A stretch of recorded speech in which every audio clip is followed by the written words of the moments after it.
Hello, everybody, and welcome to the long-awaited second edition. Whoa, let's start that again. No, that's it. You just totally canceled our show. There goes our chances of ever being a star. Edition, the long, the The long-awaited long-awaited magician. second magician of Aftershock, bowling bowling shoe handsome. What a long, strange couple of weeks it's been here at thebradyhicks.com and in the lives of myself and young John personally, no doubt. Yeah. So here we are, and without further ado, like Captain Monterey Jack says, let's just do this. Let's do this. Let's do this. So Great. Well, I had a lot of fun. Thank you. Yeah, we're Thanks, starting everyone, off listening. swimmingly here. But for real, folks, it's been a strange couple of weeks here on thebradyhicks.com. We're going to try and shed a little bit of light on that later. I have a message that I think everybody on the site will want to hear. Most of all, perhaps Brady Hicks himself. So we won't get into that just yet. We don't want to scare off everybody who wants to just come here and listen to talk about wrestling and other relevant items of the week. That's right. So we will, I believe, just sort of hop into that, and we'll get into all the other hullabaloo later. And with that said, young John, you did not see Raw this week again. I did not see Raw. I saw Raw last week, was it? Okay. I think I watched it with you. Not with you, but... Yeah, sort of by text. Yeah. By instant message. So, I mean, the thing is, well, last week we couldn't do the show, by the way. I do have to apologize. It was down at the Fest in Florida, annual punk rock festival, very enjoyable. Very little to do with wrestling, apart from the fact that I did see many a CM Punk shirt down there. And there were two gentlemen in the crowd for a couple of the sets. One dressed as the Undertaker, and the other dressed as Mankind. And they were doing photo ops with people. They were doing the chokehold and the mandible claw, respectively. Nice. But with that said, we are here to talk about this week's Raw, I guess, because sorry, John. It had the Muppets on it. That's what I hear. The Muppets were on it. It was good. It was good. Honestly, if you didn't like this week's Raw, you probably need to get over yourself a little bit. It wasn't good quality wrestling product, sure. Although I would argue that the Big Show Alberto Del Rio match was very good, and the way that CM Punk bullied his way into a title shot was very very good. Did you hear about that? No. So Alberto Del Rio versus the Big Show, is that for the title? No, it was a non-title match, but it was a pretty hard-fought match. There were a couple of commercial breaks, and it was a good match. It was a good back and forth, big guy versus smaller guy match. And I can imagine those guys putting on a really good match. Yeah. So I mean, we've said this here before, here and on In the Room, that essentially, someone like the Big Show just needs the right opponent, and he can have a great match, and that's basically what happened. Big Show won the match with the weapon of mass destruction, single punch to the jaw. Nice. Makes one wonder why he doesn't just go for that punch right away all the time, but whatever. So he threw that knockout punch, and Del Rio was out of it. John Laurinaitis, interim general manager of the Raw brand, excuse me, a little bit of water tonight, folks, once again, overly hydrated. So John Laurinaitis had told CM Punk that if he could get Del Rio to grant him a title match, that he could have a title match at Survivor Series. So Punk says, okay, that's easy. He waits till Del Rio's unconscious, comes out, throws some water on him, said, Del Rio, look, you're going to grant me a title match, and I know that seems like a crazy thing, but I'm going to ask you for a title match, and until you say yes, I'm going to put you in the Anaconda Vice and twist you up like a pretzel until you say yes or see. So this was after the Big Show pinned him, right? After the Big Show pinned him, okay. Punk just walks out, struts out very confidently, throws water on Del Rio, and then puts him in the move, and then asks him for the title match. And they find, yes, and he's like, you sure? I can't hear you. Yes, see, yes. And he lets him out of the hold, and then he has a title match at Survivor Series. So I thought that was pretty good. That was a good. That's something similar to what Stone Cold Steve Austin might have done, I think. Yes, definitely. But, yeah. I don't see CM Punk winning at Survivor Series based on how he got the match. I just don't. I don't know. I don't see it. It's not exactly a victorious ascent, is it? I mean, he was clearly at the top, and this is sort of, even though everybody sees him as a top contender, yeah, that's not the sort of thing that you would expect to lead to a title win. But who knows? But then again, you'll probably see some kind of double cross or interference, and there's been a whole lot of that lately. Right. Well, maybe if they have a towel match and CM Punk has Owen Hart in his corner. There you go. And then Alberto Del Rio has Stu and Helen Hart in his corner. We might see something. We might see something. We might see a title change. Well, could happen. Yes, it could. Thank you for affirming that the dead will walk the earth during Survivor Series. Oh man, that's Dad. You killed Zombie Flanders. Is Helen Hart still alive? It's a zombie. I believe so. Why don't you know this offhand? I haven't spoken to her in a while. Let me check. Why did I look to see if there's not a Helen Hart wiki. That's a soap opera character, Helen Hart. She died in 2001. Oh, there we go. I was not. Way to turn this into a depressing affair, John. I'm sorry. I need to go. You clearly do. I'll do this show solo. It'll be the single worst podcast since the first ever Mr. Akbaz show. When he reviewed that old pay-per-view. He reviewed a whole pay-per-view? Actually, he reviewed like the first quarter of a pay-per-view. It took him like 4 podcasts to get through it. It's actually some classic podcast programming. I highly recommend it for everyone who's listening and who hasn't heard it. Especially Mr. Akbaz. He needs to go back and hear that. But anyway, a good episode of Raw. Sounds like it. The Muppet stuff was well done. You had Jack Swagger holding Kermit's mouth closed in that way that Millins and Muppet movies often do. It's interesting. Yeah, I don't know. There was some good comedy segments. Beaker helped Santino win a match. Yeah, right. It was ludicrous, but you know what? Sometimes you just have to have fun with it. I mean, I'm not going to pretend that the whole late 80s to mid 90s didn't happen. You know, it's basically just a one-off show. In your personal life or in wrestling? Well, that's a different story in my personal life. We might have to think about that for a while. I see.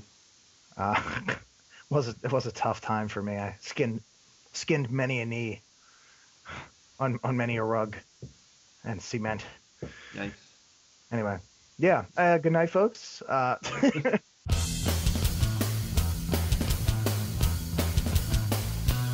No, for real, it's great to be back after the absence. Of course, last week I was away, and the week before that I had to put this side project aside and step in the room and help DJ. I heard about that. All the turmoil, and again, not to keep throwing that teaser out there, but I think I might be able to shed a little bit of light on all this, because this is some crazy stuff going on here. It could get a hell of a lot worse. I think we need to keep an eye on what's going on thebradyhicks.com. Yeah. If that's not a pitch to stay tuned, I don't know what is. But honestly, it's just to see the chaos unfold. There's a lot of crazy things that can and probably will happen. Should we just dive into this? Should we talk about Harry Barnett? I'm just going to go out there and say it. You know what? I'm hesitant to give the guy airtime. You know what? I basically tried to joke about him in the room a couple of weeks ago, and I maybe shouldn't have even done that. I think he's just getting angrier. And he did throw a couple of compliments our way, but that guy... Really? Our way? Yeah. Oh, nice. Thank you, Harry. He said... He said we weren't the worst show in the world? Well, I don't know if he said our way as a show. I know he said me and DJ when we were in the room that we should have been the host, but I don't trust... Who cares about you guys? Yeah, true. But I don't really trust this guy's motives, especially because... And I haven't gotten into this before, but... Harry Barnett's been around for a little while. Did you know this? Yes, I do know that. Yeah, he's a little bit of an infamous character on the interwebs, and I mean, I've written for other sites before. I've discussed this. I had my own blog for a while. He was a notorious antagonist on both of those. Well, several sites I've written on, really, and some of the stuff that he said, some things that happened. So I don't want to say for sure that he was involved in them, but I mean, my old site was hacked into. Some stuff was posted. I don't know for sure that it was him, but with the sort of stuff he's been saying on in the comment section now about taking the site down, I had some outages. I had some stuff posted. It could have been anybody. It's not like he's the only person who was talking trash on that blog or Right. anywhere else I posted for that matter. But I don't know. I just don't trust the guy. But with that said, Brady, if you're listening to this, dude, this is like, and hopefully you are, or maybe not. But I'll communicate this with you later if you're not. But you know what? It's like this guy has already had access to the site. He already has a window into here. He's threatening to do things that on some level he's probably already done on other websites. You don't even know what you could be up against here, Brady. You might get locked out of your own site, your own domain name, which is your name. Your real name is on this website. You might be locked out from using it if this guy is able to tap in and do the things he wants to do. And again, you've already let him through. At this point, you'd probably be a lot better off to just try and make amends with him. You know And what? I don't mean to interrupt you, but let me just send a personal message to Harry Barnett right now. Harry, if you're listening, you gotta change that top banner on the BradyHicks.com. It looks so bad. If rather than encouraging him to hack it, you probably could have just told that to Brady, and maybe he could have. But Brady's the one that put the first one up. He looks so bad. If you just look at the picture of himself, like, I like the pose, I like the blazer, but like the pixelation, Yeah, it just looks like his face is melting off. Brady is not a web designer by trade. He's an excellent writer. He's a great host of the show. And I have to say these things, or else the show would be pulled off. But he's not a graphic designer, I should say. The site looks good. I like the general layout of the site. I do too, but I'm just looking at it's just. But I would be word pressed to find any problems with the layout. I see what you did there. Thank you. Anyway. Have you seen the picture of Harry Barnett that yeah, he's suspended for the wellness violation? He is frightening. He is frightening. He looks like Gilbert. I would not mess with Gilbert, but you know what? I'm not gonna mess with Harry either. It looks like Dwayne Gill, if that makes it less whimsical. John, with your permission here, I think let's cut this off at the pass here. Okay.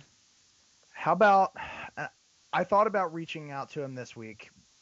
I don't know. I wanted to get Brady's permission, but you know what? I think we have to sidestep Brady on this, Okay.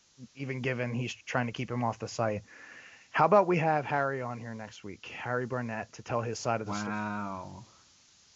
I would enjoy that. So by next week, you mean like a month from now when we do our next podcast? No, we will say next week, and we will make it our beeswax to be there next week. Okay. Well, we'll have to check with Harry. We'll be in our mid to late 20s by then, and I don't see any reason why we can't be somewhere on time. Yeah. By the next time we do a podcast, we'll both be 23. Yeah. Because we're so very young right now. I just did about 3 or 4 lines from Wet Hot American Summer. I guess you didn't pick it up. I didn't. All I heard was that you just did some lines. Anywho, all right. Seriously, Harry, next week, come on here. We will give you a platform. You can say whatever you want about Brady, about the site, about us, and get it out of your system.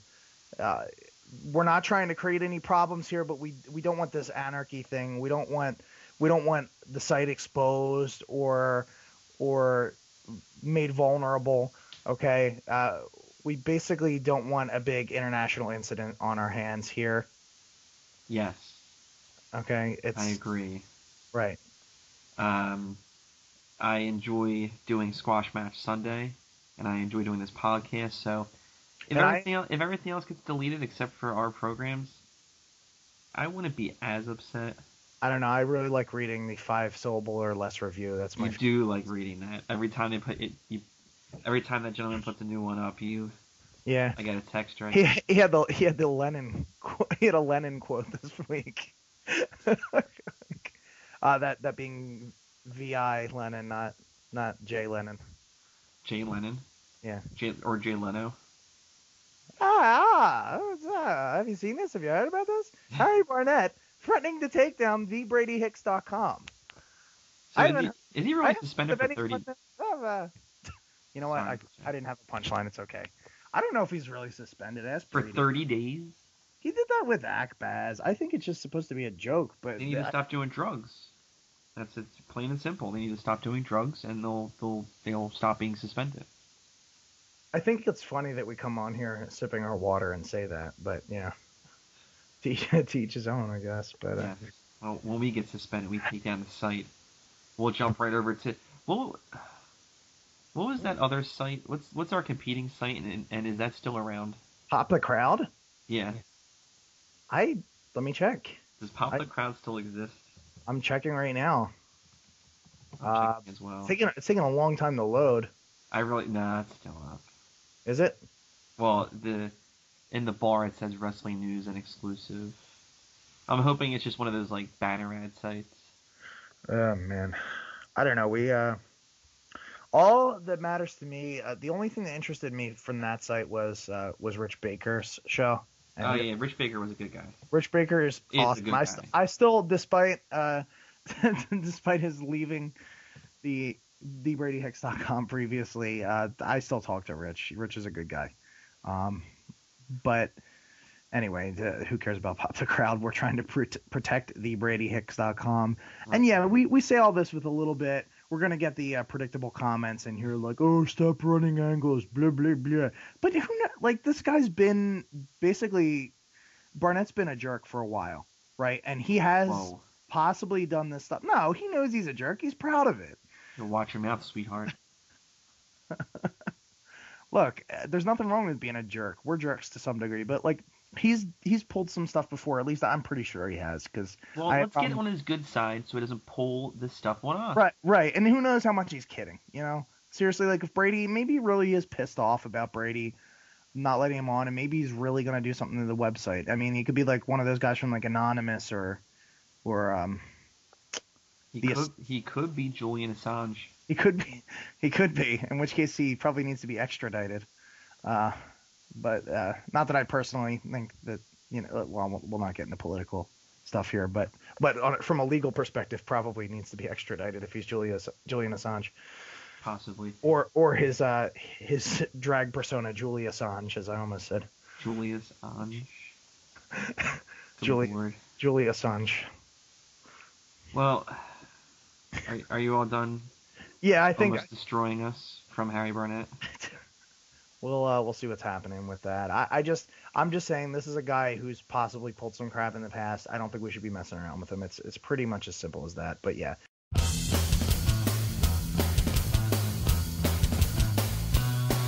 Agreed. I think we're done with that. John, I think you had some questions this week. I have some questions. Some questions ask. You definitely said that like Taz.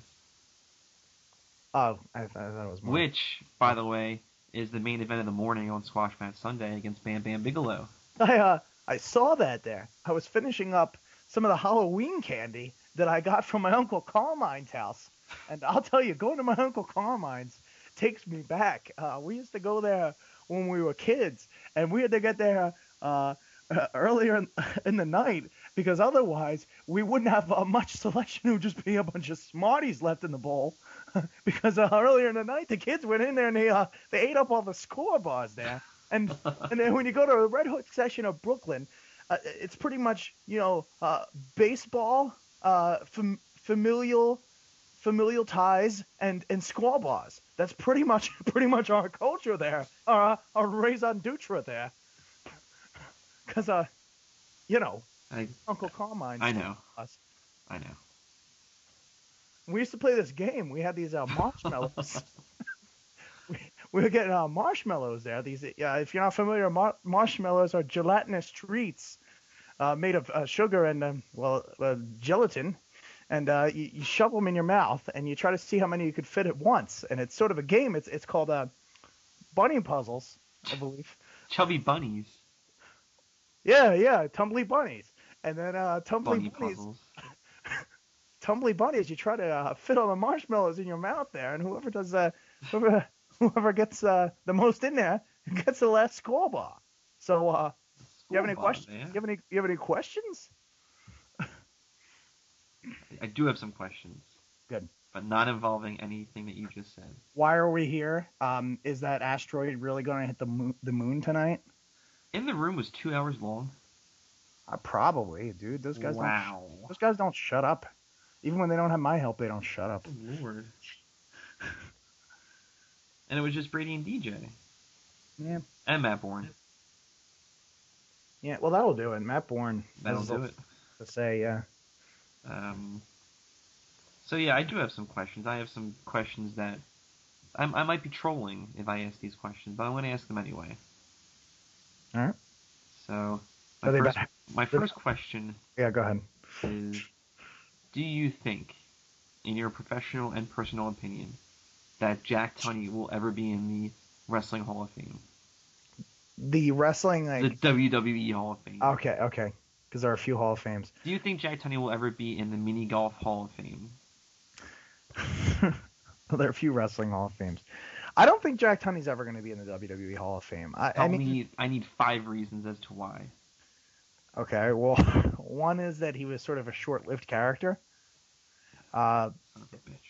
No, he was. Another is that he was never really brought back, so the current fan base wouldn't really recognize him. A third would be that if they were going to do it, they probably would have done it years ago.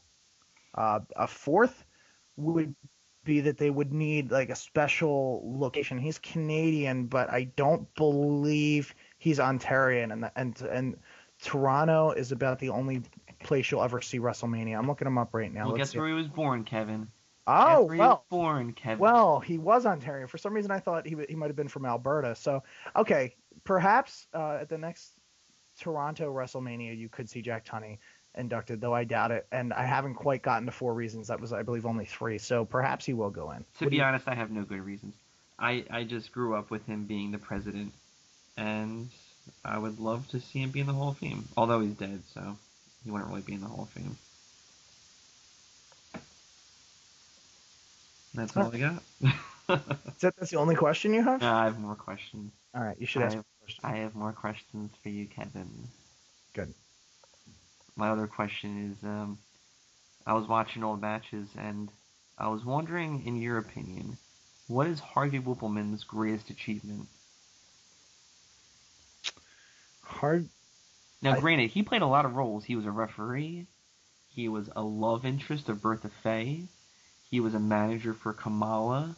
He did a lot of things. I'm going to have to say that that would have to be his run as Hervina, winning the WWF Women's title. Oh my god, I forgot all about that. Yeah. I'm embarrassed. That's what I would say. His real name is Bruno Lawler. And he's Pennsylvanian. Is he? Oh, yeah. Look at that. It just says Pennsylvania. You can't find any other information about him. Yet he was billed from Walls, Mississippi. That's so weird. That's crazy. He did win. He did. Wow. As Hervina. He also managed Giant Gonzalez. He did. That guy, Giant Gonzalez, gave me nightmares when I was younger. You like his nude costume? Yeah. Well, that sort of made me become a man prematurely, but apart from that, yeah, Alicante. Man, he needed that padded chest too, because he was gangly. Yes. Wow. He passed away actually a little over a year ago. Yes, he did. Giant Gonzalez. Yeah, not Harvey. Harvey's alive and well. I hope well. I'd say so.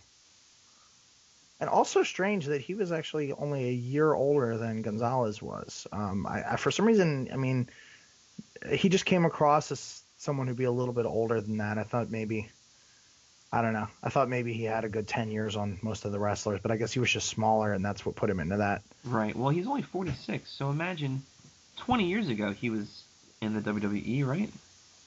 Right. So he was like 26 when he was managing? And he seemed a lot older. Wow. Especially with that hairline. My God. Yeah. And the beard. Hairline, my God. These crocodiles, Francine. These crocodiles, my God. Alright, so speaking of Harvey Whippleman, he also managed Sid Vicious / Sid Justice. Did you just say he married him? He managed him. What state was that in? I was gonna say back then. It was in a state of love, Kevin. That's how people get married. A state of love and trust. Yeah. Pearl Jam. Okay. Just like, you know who else just got married? Kim Kardashian and Chris Humphries. Yes. I know that was a little while ago, but I'm sure they're still. Yeah, I'm sure they're still going strong. And you know what? To quote the famous George Takei, I think I have to say, and not to get on the soapbox here, but that divorce just shows how much same-sex marriage is ruining this country. Thank you, George Takei, for that. Thank you, George Takei. Paraphrasing. I read on some site that they're calling. You know how they have cute little nicknames for couples, like Tom Cat was for Tom Cruise and Katie Holmes. Yeah, that's. Well, this one is Hump Dash for Chris Humphries and Kim Kardashian. I like it. Hump Dash. Isn't that how deadbeat dads are made? Good night, everybody. It's been a nice run, Harry. You can torch the site now. Burn it down. Burn it. Ooh, I swear to God, I'll burn you to the ground. And you'll fiddle whilst doing so. Speaking of Sid Justice, do you feel that he was ahead of his time? Because I mean, he won the championship once, didn't he? The WWF. Yeah, and he's also man. Brady will not like we're talking about that guy. Some heat between those two. Really, him and Sid Justice? Yeah, he was supposed to be a guest in the room, and he flaked, and there was just some tension, some bad blood. I don't know if they patched things up, but somehow I don't think so. Well, maybe he jumped off the top rope and broke his leg while trying to kick somebody. You know what? I do think that Sid was ahead of his time in terms of stabbing people in the leg with scissors. That's not something you saw that much back then. No, not at all. And I mean, it's practically an everyday occurrence now. So, yeah, in a lot of ways, he was ahead of his time. I'm sure Arn Anderson feels that way as well. Did Sid stab Arn Anderson in the leg with scissors? You've never heard that? Yeah. I don't know. There's some dispute over what the object was. It may have just been like a plank of wood or something. But yeah, he stabbed him. Wow. In the leg in a hotel room. Sid was a crazy and probably still is a crazy dude. I don't want to get on his bad side. I would say I fear him a little bit more. Right. Than anybody on TheBradyX.com. Well, the reason why I bring it up is just because, you know, like he started off in WCW for a little bit, then he was in WWF, then he went back for.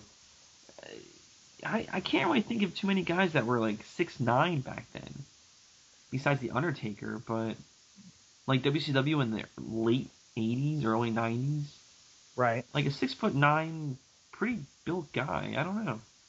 You didn't see much of that. We are forgetting Dan Spivey, of course. Thanks. But he was the other half of the tag team with the Undertaker. What were they called? Oh, I know what you're talking The Skyscrapers? Something like that. He was 6'8", though. Scott Hall is 6'7". But yeah, generally your point is taken, and I think Sid was seen as more of a big man than Scott Hall. I mean, he was definitely imposing. I thought his promos were really good. You know, they were intense, and I mean that's about all you needed back then. Yeah. I mean, really, seriously, it didn't matter so much what you said as how you said it. And even today, you look at it, like most promos, the content of them are crap, and then the delivery is crap. And people say, "Oh, you're not in the wrestling business, you don't know." No, but I have watched plenty of damn movies and TV shows, and yeah, I know when something like moves me or connects with me, and when it doesn't. So yeah, I probably I don't know. I think there's probably a couple of wrestlers I legitimately could cut a better promo than. It's pretty bad these days. Whereas years ago, I think people at least had the passion about it. And Sid, yeah. I mean, he was good at that. You know, he did really well for a time. I don't think he went as far as he could have gone. And in that way, maybe ahead of his time, because he didn't really get the credit he might have gotten years later. I think had he come up late 90s WWF, he probably would have been a world champion. Definitely. Back when the Attitude Era was already off the ground. Yeah, and I mean, though he would have made a big impact.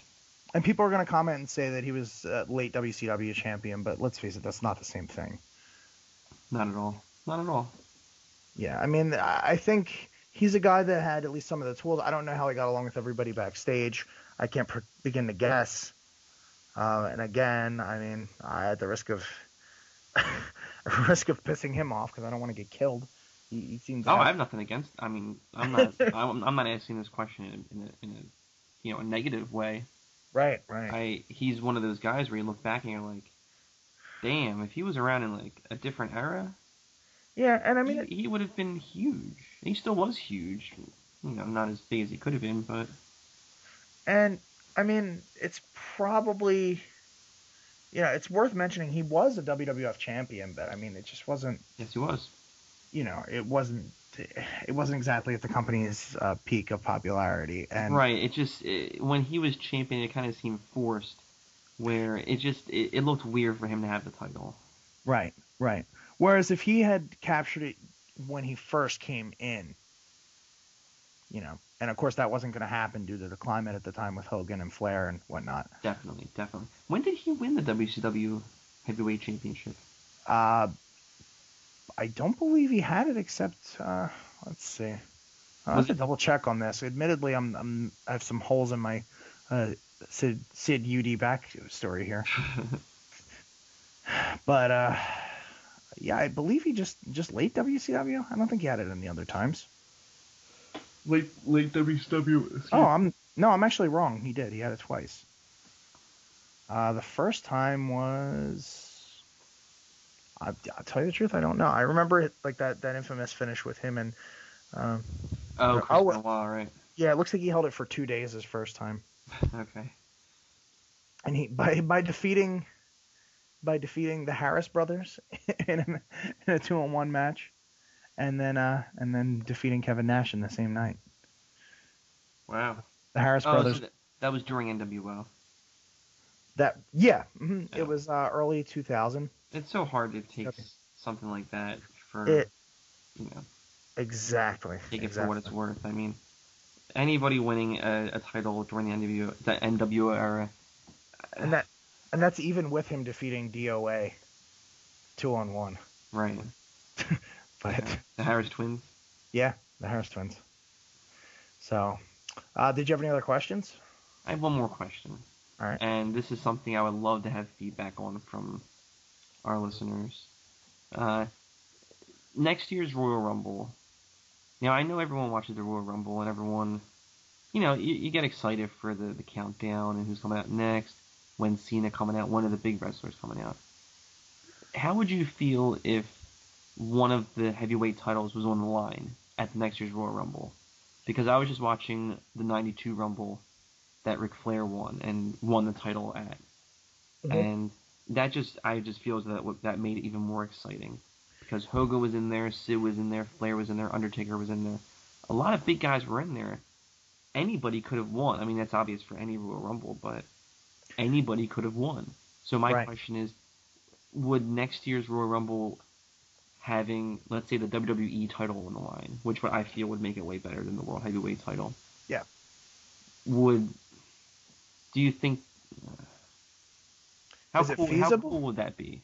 I think it kind of depends how you arrive there. Because if it's like John Cena and someone else both have their shoulders down on a suplex and the title gets vacated and then it's put up for grabs in the Royal Rumble and then either John Cena or that guy or maybe the one other guy they were feuding with wins it, that to me is not very interesting. I think when you had that 92 Rumble, what made that so cool is there was so much. Now, granted, Flair was in that upper echelon.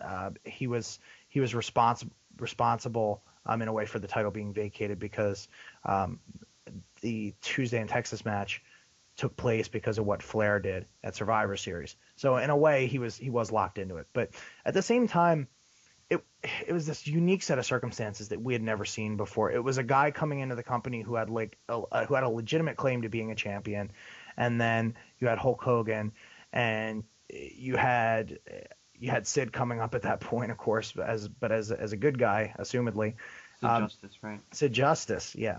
And I don't know. I think it was just a very unpredictable environment at that point, and I really think you need the right conditions to be in place for the match to be exciting. I mean, yeah, sure, you want to see who's going to win the title, but I would argue that it actually makes it possible for there to be less, makes it possible for less winners than normal. Like, I thought what was really cool at the end of last year's Royal Rumble is that Santino almost won it. Yes, I remember watching. I think I was at your place. And you thought about it, yeah, and we were watching that, and it's what was so cool is, yeah, why couldn't Santino have won it by a cheap shot? Because I mean, even though it is the title match, like he could have gotten it on Raw, like he could have been cheated out of it. A million things could have happened. Right. It's believable that, yeah, why couldn't Santino win the Royal Rumble? But is Santino going to win the WWE title in a Royal Rumble? No. Of course not. There's maybe 7 or 8 guys who could win it. So what you're saying is it kind of takes away from who will win the match. Yeah, and I think the Royal Rumble's kind of like that anyway because you have a title match stipulation. But again, I mean, Santino being one of 2 left in the ring, he's not going to win the title at the Royal Rumble. You know what I mean? Yes. And I think you need the right circumstances also. Again, if the build's good and the vacation of the title is exciting, you know, if the title got a lot of pictures of the place it went on vacation and had good maid service and everything. Yeah, then turnover service. Yeah. Anyway, I think it depends on the situation. Yeah. I do like your point though, where if the title was on the line, it would really narrow down who actually could win the match. Because this day and age, if you win the Royal Rumble, that doesn't mean anything. That doesn't mean anything. That doesn't guarantee you a shot anymore because you can use that number 1 contendership as a title. You could put that up for grabs at the next pay-per-view. Yeah, and that has happened. That happened to Randy Orton, I think. I mean, Mysterio lost his and then won it back. A couple other guys. I mean, it's been. Also, I think you want to look at. You're not going to have. There's rarely title changes at the Royal Rumble because you kind of have that guy who has the belt at that point and needs to be built up as a strong defender of that title for WrestleMania. You usually don't see the title change at No Way Out either, are they back to calling it Elimination Chamber? I'm not even sure. I think they're calling it this Tuesday in Texas now, which is odd because it's still on a Sunday. So, they're calling it Cyber Sunday. Excuse me. Yeah, right. Taboo Tuesday. Greatest wrestler alive today. Going to be here today and Tuesday. I'm definitely reading up on this Tuesday in Texas right now. Do you remember that main event? Hulk Hogan and The Undertaker? Yeah, that was a ridiculous match. It was so bad. It was goofball. It was total goofball. And then the end of the match, the ashes from the urn were everywhere, and they never explained how they got back in, or why the urn still had any power after that. Like, it was just it completely buried the Undertaker, and it was a bad match. I don't know, but that's Hogan for you. But I think it just. Oh, by the way, I thought Hogan was retiring. Oh, is he back? I mean, he's been on TV. He's. I mean, they're keeping him off TV, but like. Well, he's probably done wrestling. He's Ric Flair retired. Yeah, right. So he'll come back and win the title in 6 months. He's still got to make that green. He'll win the title in 6 months. Yeah. He'll be in a program with Shelton Benjamin. Backlash. So I think, again, it just like sort of limits it with the title match, the title being on at the Royal Rumble, because you could potentially see, why not see a John Morrison? You know, like think about like Money in the Bank, right? You can really have a slightly unlikely guy win. I don't think anyone thought Daniel Bryan was going to win Money in the Bank, right? No. But the idea is that you're kind of saying, okay, this guy's going to be a contender in a little bit. And the Royal Rumble, even if you're winning the Royal Rumble match in a way, you're just saying that someone could be tossed into a triple threat. They could lose their title shot. There's a few more possibilities for winners there, I think. So that's essentially what I was trying to get across. Gotcha. Well, I appreciate you answering my questions. Oh.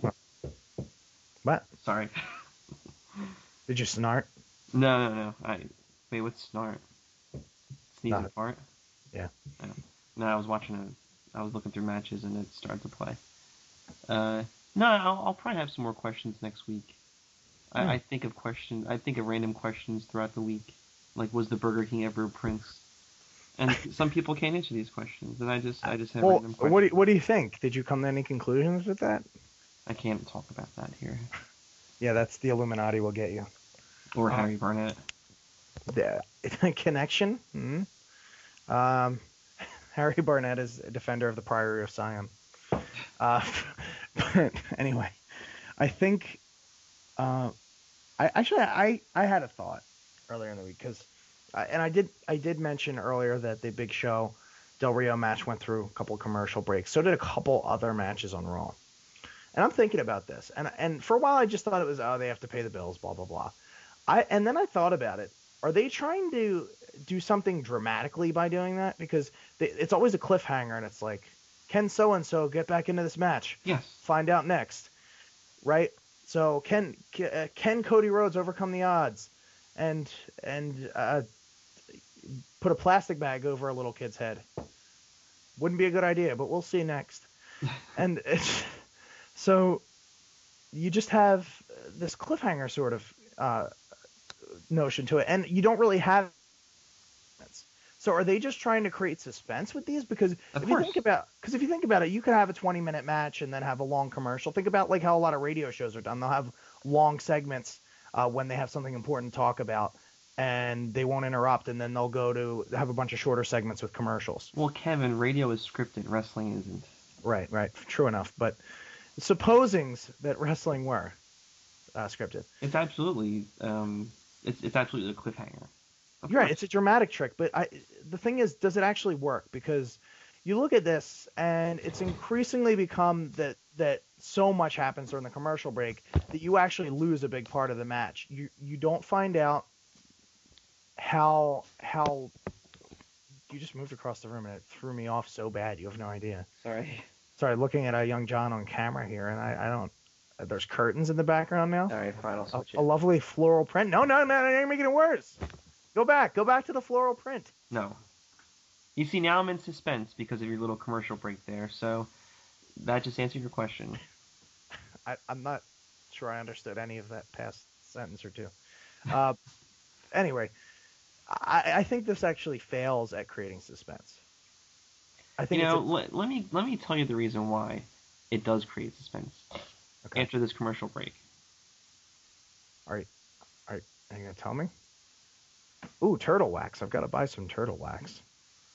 Awesome. I don't really have an answer, but I disagree with you. I feel as though it creates suspense. I know your question is it enough suspense to captivate the viewer? The answer is it doesn't matter, because you're going to keep watching anyway. You're not going to be like, keep cutting off at the middle of the matches. I want to see this rest hold in its entirety. Well, a lot of times it's after someone spilled to the ring, like someone was clotheslined over the top rope, and you come back and they have the upper hand with some kind of armbar. You come back to the rest hold after the action, and you don't see how you got there. So it's like you're missing a big part of the plot. It's like someone was dangling off a cliff, and then you come back and they're eating lunch.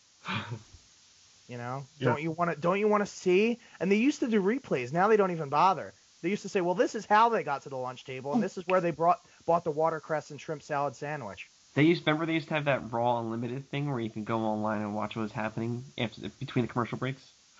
Yeah. Well, I guess I don't care enough about this because I never did that. I do remember this, and when Hurricane turned heel and unmasked, he did that on Raw Unlimited. He did it during the commercial break. They couldn't even do it on Sunday Night Heat. They did it during Raw Unlimited. If they were even still doing Sunday Night Heat at that point. During Raw Unlimited, they had him turn heel and take his mask off. So that shows how much they care about getting certain storylines across. I miss Heat. I miss Heat being a web-only show. I really feel, and I know that you know this, I was one of the few viewers that watched every week. And Val Venus was like the main event of every Heat for like a month. And also Stevie Night Heat. Remember that? Stevie Richards? Of course I remember Stevie Night Heat. Lest we forget. Big Stevie Cool. Alright, well, on that note, Kevin. Yeah. On that note of Big Stevie Cool. I think we've had a good show, except for the fact that we haven't. But we've tried. Damn, we have tried. I think we did a good job. You did a good job of answering my ridiculous trolling question. Mm-hmm. We need to think of a good title for that segment. trolling questions. Trolling questions that might. I was waiting for you to ask, what is the airspeed velocity of an unladen swallow? Or what my favorite. You already answered that. Jack Tunney will never be in the Hall of Fame.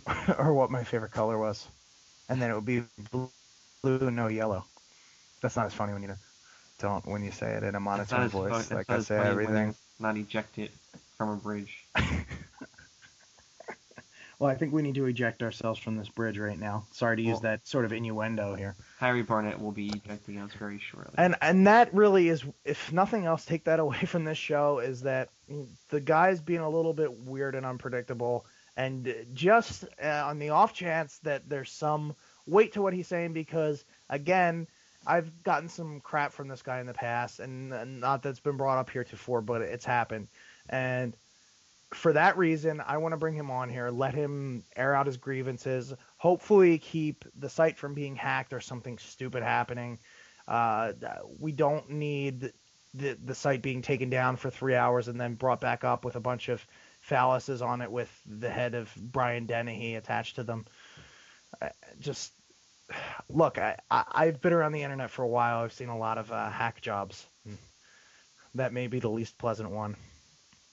But the point is, Harry Barnett will be, pending his acceptance of this invite, because we've not. He's going to hear this and then hear the invite. And we haven't cleared it with Brady at all either. And no. And people are going to say, "Oh, stupid story."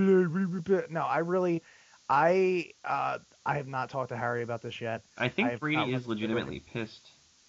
Yeah. I don't like playing along with storylines, but I think he legitimately is pissed at Harry.